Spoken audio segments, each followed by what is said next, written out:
आज हमारे पास भारत के घातक हथियारों पर दुश्मनों की फिक्र बढ़ाने वाली बड़ी खबर है। पहली खबर ब्रह्मोस मिसाइल के एडवांस वर्जन पर है। भारत में इसका ट्रायल अंतिम फेज में है और अभी से ही रूस ने इसे खरीदने में दिलचस्पी दिखाना शुरू कर दिया है। वहीं नेवी की बात करें तो जल्द ही भारतीय नौसेना आईएनएस विशाल की शक्ति से लैस होने वाली है। क्या है आईएनएस विशाल, महासागर की लड़ाई में कैसे गेम चेंजर बन सकता है, पूरी रिपोर्ट थोड़ी देर में दिखाने वाले हैं। लेकिन पहले बात कर लेते हैं ब्रह्मोस मिसाइल के एडवांस वर्जन की, जिसे स्ट्रैटेजिक लैंग्वेज में ब्रह्मोस एनजी कहा जाता है। एनजी का मतलब है नेक्स्ट जनरेशन। ब्रह्मोस की शक्ति का परिचय जल्द ही ऑपरेशन सिंदूर के समय आपने देखा होगा। खैर, जब भारतीय सेना ने पाकिस्तान के कई एयरबेस को ब्रह्मोस अटैक से ध्वस्त कर दिया था, लेकिन हम जिस ब्रह्मोस एनजी की बात कर रहे हैं वो नई पीढ़ी की क्रूज मिसाइल है, फाइनल टेस्टिंग के करीब है और सब कुछ सही दिशा में चलता रहा तो भारत की बनाई हुई ब्रह्मोस एनजी जल्द ही रूस की सेना में शामिल हो सकती है। रूस के सूत्रों के मुताबिक नई ब्रह्मोस एनजी मिसाइल 2026 तक टेस्टिंग चरण में पहुंच सकती है। खास बात यह है कि रूस ने भी इसे अपनी सेना में शामिल करने की इच्छा जताई है। फिलहाल भारत और रूस मिलकर मिसाइल की लागत घटाने पर काम कर रहे हैं। इसके लिए फैक्ट्रियों की क्षमता बढ़ाई जा रही है। ऑपरेशन सिंदूर में ब्रह्मोस की मारक क्षमता और सटीकता ने रूस को भी इस मिसाइल को खरीदने के लिए प्रेरित किया। आपको बता दें कि पिछले 25 वर्षों में सिर्फ 1000 ब्रह्मोस मिसाइलें ही बनी हैं, यानी औसतन हर साल सिर्फ 25 यूनिट। यही वजह है कि इसकी लागत ज़्यादा रही है। अब उत्पादन बढ़ने से दाम घटेंगे और ज़्यादा से ज़्यादा देशों को ये मिसाइल बेची जा सकेगी। ब्रह्मोस एनजी क्यों खास है, ये जान लेते हैं। नई ब्रह्मोस एनजी मौजूदा ब्रह्मोस से हल्की और छोटी होगी। इसके लिए नया रामजेट इंजन बनाया जा रहा है, जो मिसाइल को हल्की होने के बावजूद उतनी ही तेज़ और घातक बनने में मददगार होगा। स्टैंडर्ड ब्रह्मोस का वर्जन जो है वो 3000 किलोग्राम है, जबकि एनजी 1250 किलोग्राम से कम होगी।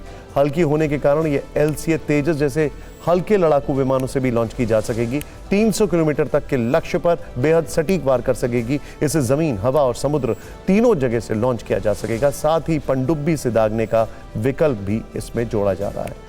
आपको बता दें कि मई 2025 में हुए ऑपरेशन सिंदूर में ब्रह्मोस की ताकत ने दुनिया को प्रभावित किया है। इसके बाद से लगभग 14 देशों ने इसे खरीदने में रुचि दिखाई है। हालांकि फिलीपींस ने पहले ही भारत से चीन के एग्रेशन को काउंटर करने के लिए अपनी नेवी के लिए ब्रह्मोस मिसाइल को खरीदा है। यानी आने वाले कुछ वर्षों में ब्रह्मोस एनजी भारत की रक्षा ताकत को नई ऊंचाइयों पर ले जाएगी।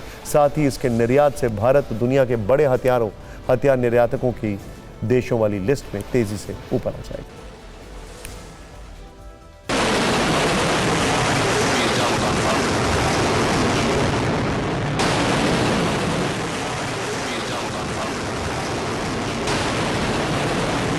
रशिया और इंडिया के बीच में ये शायद किसी को नहीं पता था कि ये मिसाइल हमारे अपने लिए कितनी इंपॉर्टेंट होगी और दुनिया के लिए कितनी इंपॉर्टेंट होगी। रशिया देखता है कि ये एक वो वेपन सिस्टम निकल कर आया है जहां भारत के गठजोड़ के वजह से कि उसकी एक्यूरेसी, उसकी जो फ्लाइट पाथ है, उसकी जो सुपरसोनिक स्पीड है, जो उसकी स्टेल्थ टेक्नोलॉजी है, ये सब मिला जुलाकर उसे दुनिया की इसकी अपनी कैटेगरी में फास्टेस्ट और सबसे घातक एंड जिसको बोलते हैं टाइम प्रूवन, वॉर में प्रूव होने वाली ये वो मिसाइल है।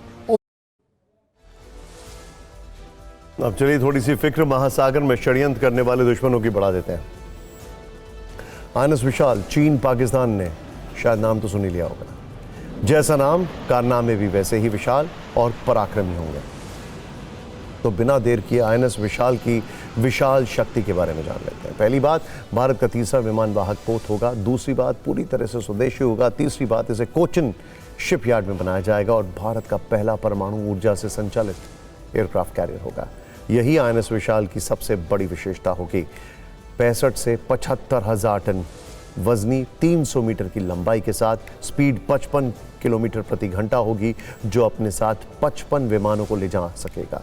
इन 55 विमानों में 40 फिक्स्ड विंग यानी कि लड़ाकू विमान होंगे और 15 रोटरी यानी कि हेलीकॉप्टर होंगे। ये वाकई विशालकाय होगा। भारत इसका निर्माण करके अमेरिका और फ्रांस की कतार में आ जाएगा, जिनके पास परमाणु ऊर्जा से संचालित एयरक्राफ्ट कैरियर पहले से मौजूद है। आईएनएस विशाल के परमाणु ऊर्जा से संचालित होने के फायदे भी जान लेते हैं। सबसे बड़ी बात यह है कि बिना ईंधन भरे ये महीनों तक समंदर में सेल करता रहेगा। इसके परमाणु रिएक्टर 500 से 550 मेगावाट बिजली बनाएंगे, जो electromagnetic launch system, laser weapon और सेंसर जैसे एडवांस इक्विपमेंट को चलाएंगे।